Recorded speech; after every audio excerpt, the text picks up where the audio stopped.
আইসা পড়ছি। বেশি কাপড় নয় বাবা, সামান্য কিছু।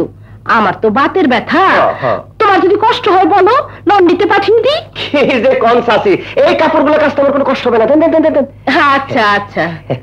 মমতা, এই মমতা, আমার পানের বাটাটা দিয়ে যা তো।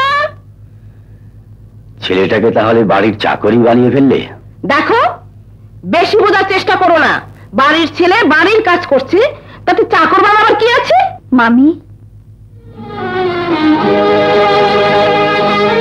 আপনার পান। হাড়ি পাতিল গুলো ধোয়া হয়েছে? না। নবাব নন্দিনী, একটু জলদি করো, রান্না বান্না করতে হবে না? আচ্ছা।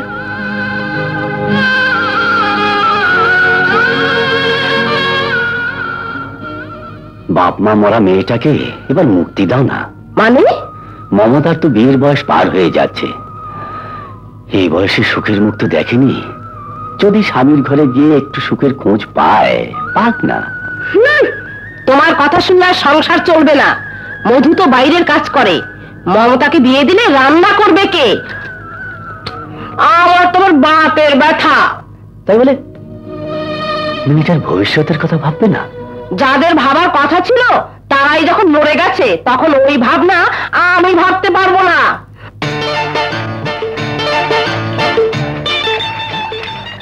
হাঁড়ি পাতিল মাজা, কাপড় ধোয়া, রান্না করা, এগুলো তো মেয়েদের কাজ। আরে এই, তুই করছিস কেন? রেখে দে, আমি ধুয়ে দেবো। ধোপা পরে দেখছস? সেইখানে ধোপারাই কাপড় কাছে, ধুপি রানা। হ্যাঁ, আমার কাজ করে দিয়ে চাষির কাছে ইয়ে নিতে চাও? তখন তুই কর, আমারটা আমি করি। হ্যাঁ, সরল মানুষ আমি দেখেছি, কিন্তু এমন সরলতা কোনোদিন দেখিনি। হারাম যদি জুয়ান পোলা দেখলে খালি তাকিয়ে থাকতে ইচ্ছে হয়। ফের যদি তুই ওর দিকে তাকাবি, তাহলে আমি তোর চোখ বন্ধ করে দেবো।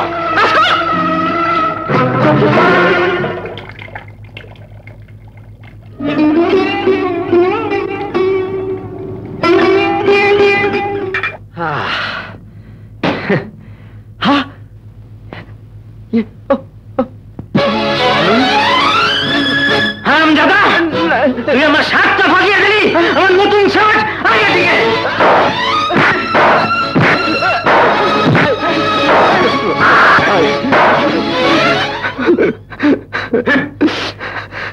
আমি না আপনার শার্টটা ফাটাইছি, তাই বলে আপনি আমার গালটা ফাটাই দিলেন।